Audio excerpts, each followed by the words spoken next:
So we got some new information actually that just come out about this Floyd Ray Cook feller. And this is Troy Wayne. So he found a friend. Troy Wayne is his name. That's Floyd Ray Cook on top there, and then that's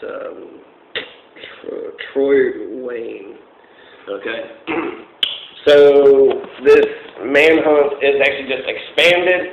It's clearly the feds want to get involved, just because that's what investigators want to do. But it's interstate commerce. It's in between Tennessee, Kentucky. They haven't found the guy yet, so they're even on the most wanted list in Tennessee.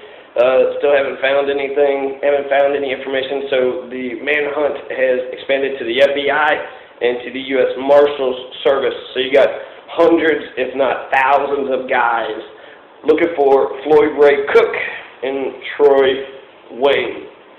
Now, while Floyd Ray Cook had actually shot at the officers, he didn't do what the Kentucky State Police had just did in Knott County and killed a man.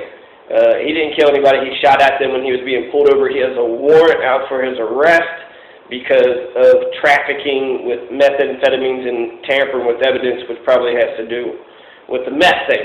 I'm not saying he's like the fugitive, going to try to prove his innocence, so that way he's got a fighting chance. Perhaps he was staged, or he was, put, what's that called? When, somebody else had tricked him, and he was set up. He was set up, and they had planted the meth lab in his house without him knowing about it.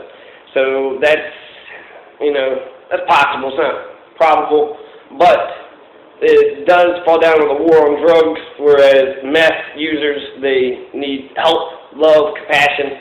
Incarceration and violence should be the last options. Okay, so there's been new information just released, actually, just maybe an hour or two ago. A lot of news outlets finally actually said something about it. Nothing has been said, any news, any updates on this until today. The only thing that we've heard so far was that the Cumberland County schools had closed for a second day. Now, it does get more dicey. We had actually learned that Floyd Ray Cook, there was a teenager that had seen him, and then there was a couple who had seen him at a house. And the house is at 963 Dulworth Road in Burkesville.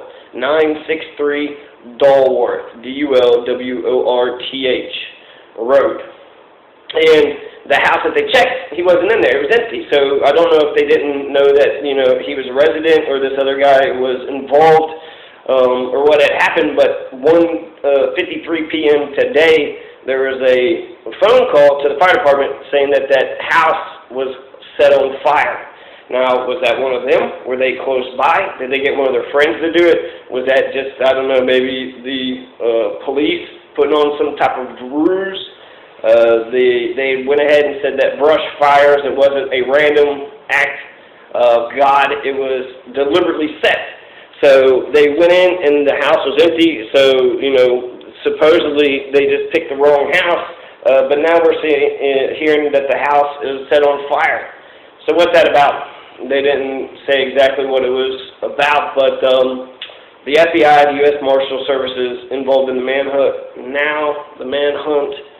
and let's see, they said that Cook may be traveling in a 2006 Ford Ranger pickup truck with Kentucky license plate number 8658GB.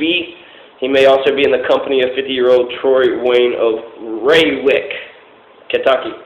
So 60-year-old Troy Wayne might be a traveling buddy with him, and they could be in a 2006 Ford Ranger pickup truck with Kentucky license plate 8658GB.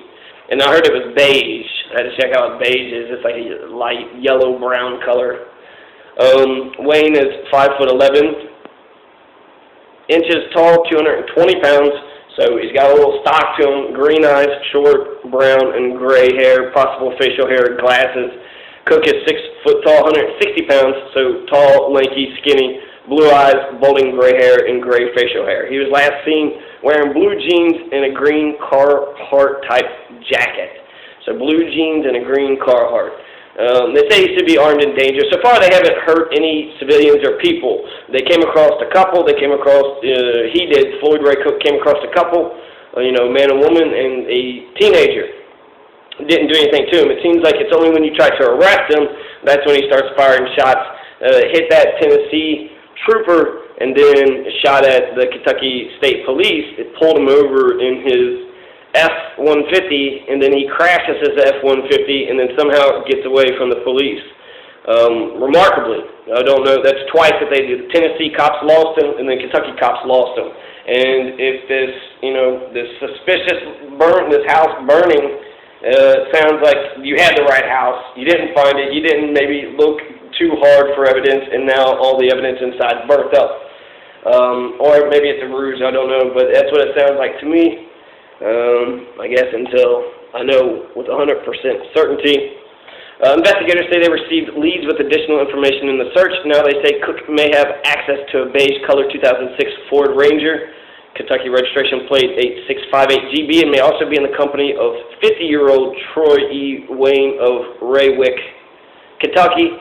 I thought it said 60. I don't know. Wayne is described as 5'11", 220-pound man with green eyes, short brown and gray hair, possible facial hair, and glasses. Same description. Right, they're saying contact the state police if you see anything. So the manhunt has got bigger. The manhunt has expanded, and so that's a little bit of Kentucky news for the evening. That's your evening update.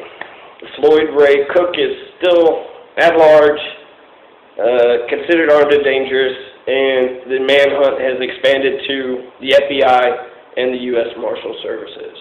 So.